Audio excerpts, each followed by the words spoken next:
السلام علیکم ورحمۃ اللہ وبرکاتہ۔ معزز سامعین و ناظرین، آج ہم سورہ فاتحہ کی تفسیر دوسرے مرحلے میں شروع کرتے ہیں۔ پچھلی ویڈیو میں آپ نے دیکھا اور سنا کہ سورہ فاتحہ کی پہلی آیت الحمدللہ رب العالمین، یہاں پر ہم نے شروع کیا اور یہیں پہ ختم ہوا۔ اب اسی آیت کو دوبارہ عقیدت، محبت، ذوق اور شوق کی نگاہ سے دیکھتے ہیں۔ اللہ تعالی ہم سب کو سمجھنے کی توفیق عطا فرمائے۔ میں نے عرض کیا تھا الحمدللہ میں بہت بڑی طاقت ہے اور بہت بڑی شکر گزاری ہے۔ اس میں انسان جب بھی اللہ کا شکر ادا کرتا ہے تو سب سے خوبصورت جملہ، سب سے پائیدار جملہ الحمدللہ، تمام تعریفیں اللہ کے لیے، اور یقیناً ساری تعریفیں اللہ کے لیے۔ حمد تعریف کو کہتے ہیں اور اللہ کی تعریف مخصوص حمد لفظ اس کے لیے چناؤ کیا گیا ہے، علماء نے کیا ہے اس کو۔ بہرحال الحمدللہ ایک بڑی خوبصورت تسبیح بھی ہے، اور بہت ساری تسبیحات میں، بہت سارے ذکر و اذکار کے اندر یہ تسبیح، یہ ذکر شامل ہے۔ الحمدللہ کھانا کھانے کے بعد، پانی پینے کے بعد، کچھ بھی کھایا جائے پیا جائے، اللہ کی کسی نعمت کا شکر ادا کیا جائے، اللہ کی کسی نعمت سے فائدہ اٹھانے کے بعد الحمدللہ کہنا، یہ وہ جملہ ہے، یہ وہ دعا ہے کہ جس سے اللہ رب العزت اس کے رزق میں، اس کی نعمتوں میں اور اضافہ فرما دیتے ہیں۔ جیسا کہ قرآن مجید میں اللہ تعالیٰ فرماتے ہیں لَإِن شَكَرْتُمْ لَأَزِيدَنَّكُمْ، تم میرا جتنا شکر ادا کرو گے میں تمہیں اور عطا کروں گا۔ اور شکر کیسے ادا کیا جائے؟ جب بھی اللہ کی خوبصورت نعمتوں کو دیکھا جائے، کھایا جائے، سونگا جائے، سنا جائے، تو اس وقت زبان پہ فوراً بجا لائیں الحمدللہ، تمام تعریفیں اللہ کے لیے، رب العالمین، اور سارے جہانوں کا پالنے والا، سارے جہانوں کا پالنے والا اللہ ہے۔ میں نے پچھلی ویڈیو میں بھی بہت ساری اس کی مثالیں دی تھی، اور پھر سماعت فرمائیں کہ حضرت موسیٰ علیہ السلام بہت بڑے اور لاڈلے پیغمبر ہیں، پیارے نبی ہیں، رسول اللہ بھی ہیں، نبی اللہ بھی ہیں، اور ان کو لقب ملا ہے کلیم اللہ، اور اللہ سے کلام کرنے والے تھے۔ کوہ طور پہ جاتے اور اللہ سے کلام کرتے۔ تو ایک دن انہوں نے اللہ کے حکم سے، یہ لمبا واقعہ ہے، سنا ہے، عام بولا جاتا ہے، میں صرف ایمان کو تازگی کے لیے، منور کرنے کے لیے یہ دہراتا ہوں۔ وہ تشریف فرما تھے ایک جگہ، تو انہوں نے پتھر پہ لاٹھی ماری، اپنی عصا، وہ عصا جس کا اللہ تعالیٰ قرآن پاک میں ذکر فرماتے ہیں، وہ عصا جو حضرت موسیٰ علیہ السلام کے بہت سارے معجزات کا سبب ہے، وہ عصا جو اللہ رب العزت نے بہت سارے جادوگروں کے مقابلے میں اس کو سانپ بنایا، اور بھی بہت سارے کام حضرت موسیٰ علیہ السلام نے اس عصے سے۔ وہ لاٹھی پتھر پہ ماری، پتھر دو ٹکڑے ہوا، اس میں سے ایک کیڑا نکلا اور اس کے منہ میں سبز پتا ہے۔ اب ایک اصول ہے، کوئی ہم فروٹ لے لیں، اس کے اندر کیڑا ہو تو سب سے پہلے دیکھا جاتا ہے کہ باہر سے کوئی سوراخ تو نہیں ہے، کیونکہ اندر اگر کیڑا چلا گیا ہے تو باہر سے کسی سوراخ سے گیا ہوگا۔ یا پھر بہت سارے فروٹ ایسے ہیں جن کے اندر باہر سے سوراخ تو نہیں ہوتا لیکن اندر کیڑا ہوتا ہے، اور لوگ وہاں حیرانگی کا اظہار کرتے ہیں کہ اس کے اندر کیڑا کہاں سے آیا۔ چلو یہ تو ایک حیرانگی ہے کہ اس کے اندر پیدا ہوا، اندر سے اسے خوراک مل رہی ہے، تو فروٹ ہے نا، پتھر تو نہیں ہے، خوراک تو مل رہی نا اس کو۔ لیکن یہاں پر دیکھیں پتھر کے اندر ہے، اور پتھر کو باہر سے کوئی سوراخ نہیں ہے، باہر سے بند پتھر ہے، اور پتھر وہ ہے جس سے کیڑا سوراخ کر بھی نہیں سکتا۔ اس وقت جو ہے وہ بڑی بڑی مشینری کے ذریعے اس کو توڑا جاتا ہے، سوراخ کیے جاتے ہیں، اور ہلکی پھلکی مشینری وہاں فیل ہو جاتی ہے، وہ پتھر ہے۔ اور یہاں پر پتھر کے اندر کیڑا ہے، اور اس کے منہ میں سبز پتا ہے، اور اس کو بعض سیرت نگاروں نے اپنے رنگ میں کس طرح لکھا ہے، بعض نے کس طرح لکھا ہے۔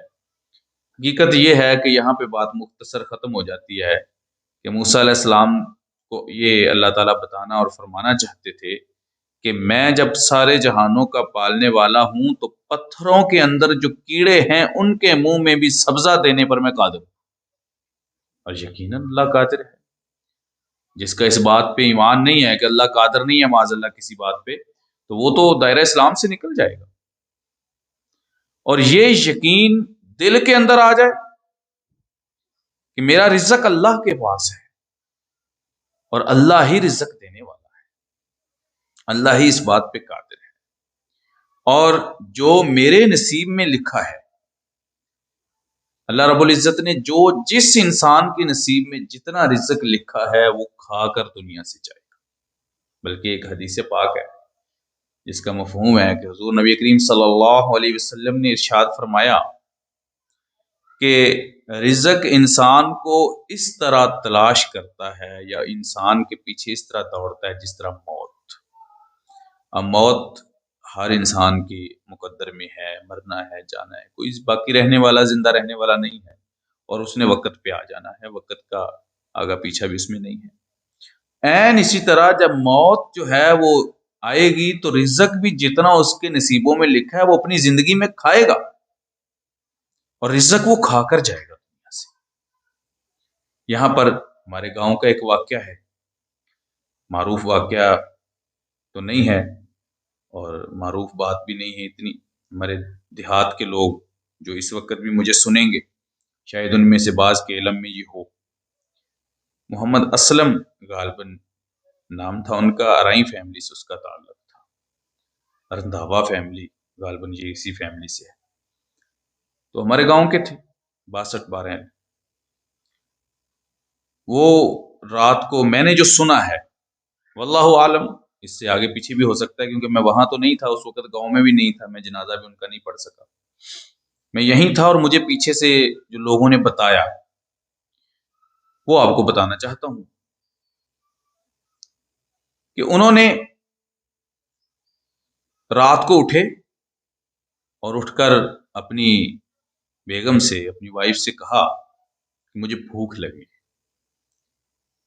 تو انہوں نے کہا کہ کھانے کو اور تو کچھ نہیں، چند کھجوریں پڑی، ان کا چلو وہ دے دو۔ انہوں نے چند کھجوریں کھائیں اور پھر سو گئے، صبح نہ اٹھے۔ جب ان کو اٹھانا چاہا تو وہ اپنے خالق حقیقی سے مل چکے تھے، اللہ تعالیٰ ان کی مغفرت فرمائے۔ اب جب یہ واقعہ میں نے سنا تو میں اس بات پہ یقین تو تھا الحمدللہ، لیکن مزید اس میں قوت آئی کہ دیکھو اس کو موت نے آنا تھا، وقت موت کا بھی پورا ہو چکا تھا، زندگی اس کی ختم ہو چکی تھی، اب جو چند گھڑیاں باقی تھی اس میں اس کا کچھ رزق باقی تھا، اور وہ کھجوریں تھیں۔ کیسے اللہ تعالیٰ نے اس کو اٹھایا ہے، پھر اس نے اٹھ کر گھر والوں کو اٹھایا، پھر وہ کھجوریں لیں کیونکہ اس کے مقدر میں تھیں، اور اس نے وہ کھا کر دنیا سے جانا، اور اس نے اٹھ کر وہ کھائیں، پھر وہ لیٹے، پھر دنیا سے چلے گئے۔ تو پتہ چلا کہ جو جس کے مقدر میں ہے وہ سویا ہو تو اللہ اٹھا کے کھلا دے گا، وہ بیمار ہے تو اللہ تندرست کر کے کھلا دے گا، وہ غریب ہے تو اللہ امیر کر کے کھلا دے گا۔ لیکن جو کسی کی قسمت اور مقدر میں جتنا ہے وہ کھائے گا اور کھا کر جائے گا۔ اللہ اکبر۔ یہاں پر مجھے ایک تسبیح یاد آئی، بعض لوگ پوچھتے ہیں حالات خراب ہیں، تو حالات خراب ہونے کا مطلب یہ نہیں ہوتا کہ دعا کرنے سے، وہ کہتے ہیں نا کہ رزق نصیبوں میں نہیں ہے تو نصیبوں میں آ جائے گا، نصیبوں میں ہوتا ہے، اس میں برکت کی ضرورت ہوتی ہے۔ بعض کے ہاں نصیبوں میں رزق بہت ہے لیکن برکت نہیں ہے، بعض کے ہاں نصیبوں میں رزق کم ہے لیکن اس میں برکت بڑی ہے، وہ خوشحال رہتے ہیں، اسی کم میں خوشحال رہتے ہیں۔ تو یہ دعا بھی نہیں کرنی چاہیے کہ یا اللہ مجھے رزق کی کثرت دے، کر بھی لیں تو عیب تو نہیں ہے۔ میں نے خیر کسی عالم کو اس میں فتویٰ لگاتے تو نہیں سنا، لیکن میں ایک اپنا تجزیہ آپ کے سامنے پیش کر رہا ہوں کہ اس سے بہتر یہ دعا ہے کہ یا اللہ جو دیا ہے اس میں برکت دے۔ برکت کا مطلب یہ ہوتا ہے کہ جو اللہ نے رزق دیا ہے، ایک کی بجائے 10 کام اسی سے ہو جائیں، تو پھر اور کی کیا ضرورت ہے بھائی؟ اللہ صحت دے، بیماریوں پہ پیسے نہ لگیں، اللہ خوشحالی دے، گھر کے اندر رونقیں دے، دوسری پریشانیوں پہ پیسے نہ لگیں۔ اب بجلی کے بلوں پہ اتنے پیسے لگ جاتے ہیں، راشن جو ہے وہ سمجھ نہیں آتی کہاں سے آیا کہاں چلا گیا، مہینے سے پہلے ختم ہو گیا۔ لوگوں کے شکوے ہیں، اور یقیناً ہیں، اصل میں یہ شکوے اس وجہ سے نہیں ہیں کہ رزق نہیں ہے، اس وجہ سے ہیں کہ رزق ہے اس میں برکت نہیں ہے۔ تو بہرحال رزق میں برکت کی دعا کثرت سے زیادہ ضروری ہے، اور اس وقت توجہ دنیا کی کثرت پر ہے، برکت پر نہیں ہے۔ اور جب ہماری توجہ برکت پر آ جائے گی اور ہمارے رزق میں برکت آ جائے گی تو انشاءاللہ پریشانیاں ختم ہو جائیں گی۔ جتنا اللہ نے دیا ہے اللہ اس میں برکت عطا فرمائے۔ بعض اوقات ایسے ہوتا ہے جیب میں بہت چند پیسے ہوتے ہیں اور بہت دن تک سرکٹ چلتا رہتا ہے، بندہ حیران ہوتا ہے کہ یہ کہاں سے پورے ہو رہے ہیں، کیسے میرے پاس تو، اور بندہ اس کا احتساب نہیں دے سکتا کسی۔ اب اس کا مطلب یہ ہے کہ جب برکت آتی ہے تو پھر اللہ رستوں کا محتاج نہیں ہے۔ اور قرآن پاک میں ایک دوسری جگہ یہ بھی اللہ تعالیٰ نے ارشاد فرمایا کہ تم تقوی اختیار کرو، وَيَرْزُقُ مِنْ حَيْثُ لَا يَحْتَسِبُ وَمَن يَتَوَکَّلْ عَلَى اللَّهِ فَهُوَ حَسْبُهُ۔ کیا خوب فرمایا تم وَمَن يَتَّقِ اللَّهَ يَجْعَل لَّهُ مَخْرَجًا وَيَرْزُقْهُ مِنْ حَيْثُ لَا يَحْتَسِبُ، کہ تم نے تقوی اختیار کرنا ہے، رزق تم کو وہاں سے آئے گا یہاں سے تم نے سوچا بھی نہیں ہوگا، تمہارے وہم و گمان میں نہیں ہوگا۔ وہ رستوں کا محتاج نہیں ہے، وہ رزق دیتا ہے۔ تقوی کیا ہے؟ اللہ سے ڈرنا ہے، حلال کی تمیز کرنی ہے، حرام کی تمیز کرنی ہے، حلال حرام کیا ہے اس کو غور کرنا ہے۔ یہ نہیں جہاں سے جیسے آئے ملا بس ٹھیک ہے ہمارے لیے جائز ہے، یہ تقوی نہیں ہے۔ گالی سے پرہیز، غیبت سے پرہیز، جھوٹ سے پرہیز، چغلی سے پرہیز، ناچاکیوں سے پرہیز۔ بہت سارے اپنے حق پہ بندہ ہوتا ہے اور وہ بھی چھوڑنا پڑے تو چھوڑ دیں تاکہ اس سے کوئی معاملات خراب نہ ہو، تو اللہ تعالیٰ انشاءاللہ رزق میں برکتیں عطا فرمائے گا۔ اور بالخصوص گھروں میں ہماری مائیں اور بہنیں، بیٹیاں بہت سارے ایسے کام کرتی ہیں جن کی وجہ سے بے برکتی ہوتی ہے۔ مہمان آ گیا، اس کے لیے کھانا بنا دیں گی، بنا بھی دینا ہے، چاہے اس کے لیے بنا دیں گے، لیکن ساتھ جو ہے الٹ تسبیح پڑھیں گے، کہاں سے آ جاتے ہیں اور کوئی ان کو کام نہیں ہے، یہ بھوکے ہی آ جاتے ہیں ہمارے گھر، ان کو کوئی کھانا ہی نہیں دیتا۔ اللہ کے بندو، یہ رحمت ہے۔ اب اس طریقے سے جو مہمان کی مہمان نوازی ہوئی ہے اس سے کوئی برکت نہیں آنے والی۔ بھائی آپ نے شکووں کی تسبیح بھی تو چھیڑی ہے نا، اور اس کے ساتھ ساتھ اس کو کھلا پلا بھی سارا کچھ دیا۔ یہی کچھ کھلا تو دینا تھا، دعائیں پڑھتے ہوئے کھلا دیتے کہ اللہ کا شکر ہے یا اللہ تو نے اپنی رحمت مہمان بھیجا، اور اللہ کا شکر ہے کہ گھر کے اندر یہ چیزیں موجود تھیں، اس کی قسمت کی تھی، وہ کھا گیا۔ ہر کوئی اپنا مقدر کھا رہا ہے بھائی، تو یہ تو اللہ کا شکر ادا کرو کہ اللہ نے اس کو تمہارے گھر سے کھلایا، تو تم اس اہل اور اس قابل تھے نا کہ تمہارے گھر میں وہ رزق موجود تھا جو وہ کھا گیا، وہ اپنا کھا کے گیا لیکن تمہارے گھر سے کھا گیا۔ تمہیں تو اللہ کا شکر ادا کرنا چاہیے کہ یا اللہ شکر ہے کہ اس کا رزق ہم نہیں کھا گئے، وہ اپنا خود کھا گیا۔ سبحان اللہ۔ اب برکت کیسے ہے؟ ایک اس کا یہ بھی طریقہ ہے کہ ہانڈی بناتے ہوئے، کوئی بھی کھانا بناتے ہوئے اس میں پلیٹ کو اٹھانا ہے تو بسم اللہ الرحمن، رکھنا ہے تو بسم اللہ الرحمن الرحیم، ڈھکنے کو اٹھانا ہے رکھنا ہے بسم اللہ پڑھتے رہیں، چمچہ ہلانا ہے اللہ کا ذکر کریں بسم اللہ پڑھیں۔ تھوڑے میں اتنی برکت ہوگی کہ سارے کھائیں گے۔ بعض اوقات ایسا ہوتا ہے اتنا کھانا بنایا تھا کہاں چلا گیا، پورا ہی نہیں آیا، فلاں بھی رہتا ہے ابھی، فلاں بھی رہتا ہے، فلاں نے بھی نہیں کھایا، تو کھانا کہاں گیا، روٹیاں کہاں گئی، سالن کہاں گیا؟ یہ وجہ کام کی نہیں ہوتی، یہ بے برکتی کی وجہ کہ وہ پورا نہیں آیا۔ تو ان چیزوں کا خاص خیال رکھنا چاہیے، بالخصوص میں یہ خانہ دار خاتون جو گھروں کے اندر موجود ہیں ان کے لیے یہ میں بات کر رہا ہوں کہ اللہ کا ذکر کرتے رہیں، کوشش کریں باوضو،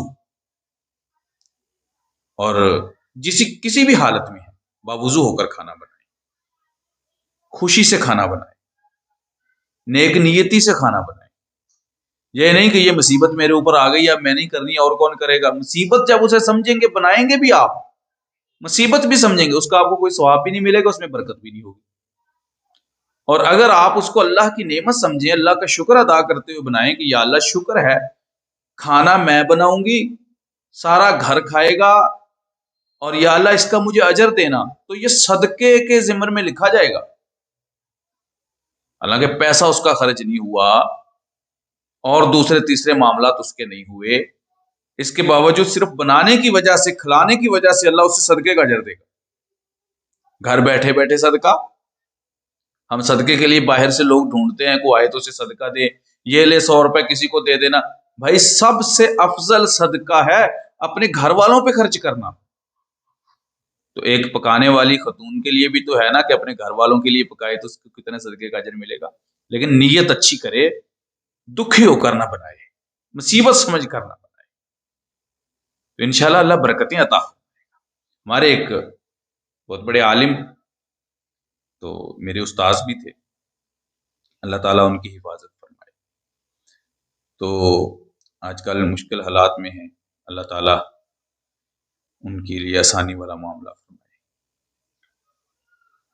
ان کی صحبت میں کچھ عرصہ رہنے کا شرف حاصل ہوا، تو وہ ایک دن فرمانے لگے کہ مجھے ایک فون آیا، تو میرے فون پہ جو بات کر رہی تھی وہ عورت تھی۔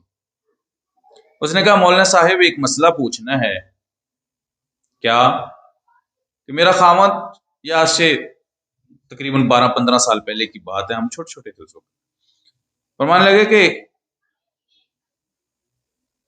وہ کہتی ہے کہ میرا خاوند باہر ہے اور وہ 25,000 روپے بھیجتا ہے مہینے کا، 25,000 روپے میں کوئی ہمارا گزارا نہیں ہوتا، بچوں کی فیسیں، بجلی کا بل، گیس کا بل، کیبل کا بل، ہاں جی یہ بھی تو ساتھ فضولیات ہیں نا۔ لوگ کہتے ہیں کہ اخراجات پورے نہیں ہوتے، بھائی رزق کا وعدہ، ضروریات کا وعدہ اللہ نے کیا، فضولیات کا تو نہیں نہ کیا، کیبل، انٹرنیٹ، یہ وہ ساری فضولیات ہیں، یا سہولیات کا بھی اللہ نے وعدہ نہیں کیا، ضروریات کا وعدہ ہے۔ فضولیات اور سہولیات یہ انسان اپنے خرچے پہ کرے بھائی، اس کے لیے کسی کے شکوے کرنے کی ضرورت نہیں ہے کہ میری فلاں چیز پوری نہیں ہو رہی، اس کا اللہ نے وعدہ ہی نہیں کیا۔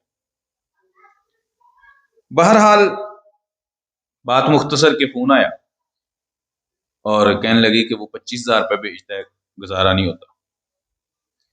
تو مولانا صاحب فرماتے ہیں میں نے ان سے کہا کہ آپ اس طرح کریں، ان سے اور مطالبہ نہ کریں، اسی میں برکت کی دعا کریں۔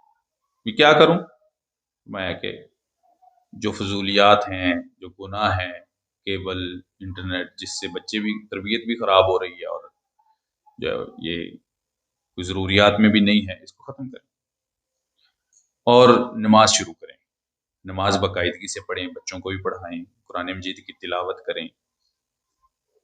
اب کچھ مہینوں کے بعد اس کا فون آیا، وہ کہتی ہے کہ پہلے مجھے مہینے کے آخر میں پیسے ختم ہو جاتے تھے، ادھار لینا پڑتا تھا اور میں مقروض ہو چکی تھی، لیکن اب الحمدللہ جب سے میں نے کیبل انٹرنیٹ آپ کے کہنے پہ ختم کیا ہے اور ساتھ ساتھ جو ہے دوسرا اہتمام بھی کیا نماز کا اور ذکر و اذکار کا، تلاوت کا، تو اب 20 یا 18 ہزار میں میرا گزارا ہو جاتا ہے، 5,000 7,000 8,000 بچ جاتا ہے اور وہ میں صدقہ کر دیتی ہوں۔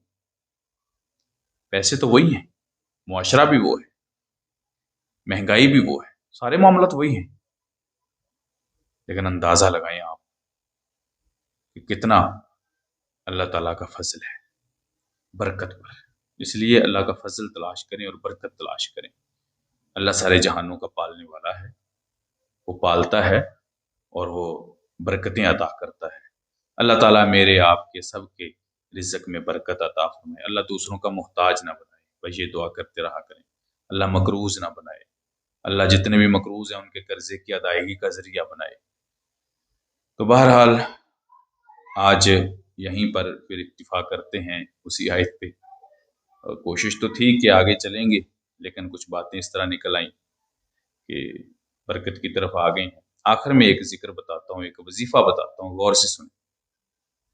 جو شخص پریشان ہے نا کہ رزق میں تنگی ہے، تنگ دستی ہے، مقروض ہوں، یہ ہے وہ، جو اس وقت معاشرے میں چل رہا ہے، صبح و شام کے اذکار میں ایک تسبیح رکھی، 100 مرتبہ صبح فجر کے بعد سبحان اللہ و بحمدہ، بس اتنا، اور 100 مرتبہ عصر کے بعد، شام کے اذکار بھائی عصر کے بعد ہوتے ہیں، 100 مرتبہ عصر کے بعد سبحان اللہ و بحمدہ یہ پڑھیں، نمازیں پڑھتے رہیں، 100 بار یہ تسبیح کرنی ہے۔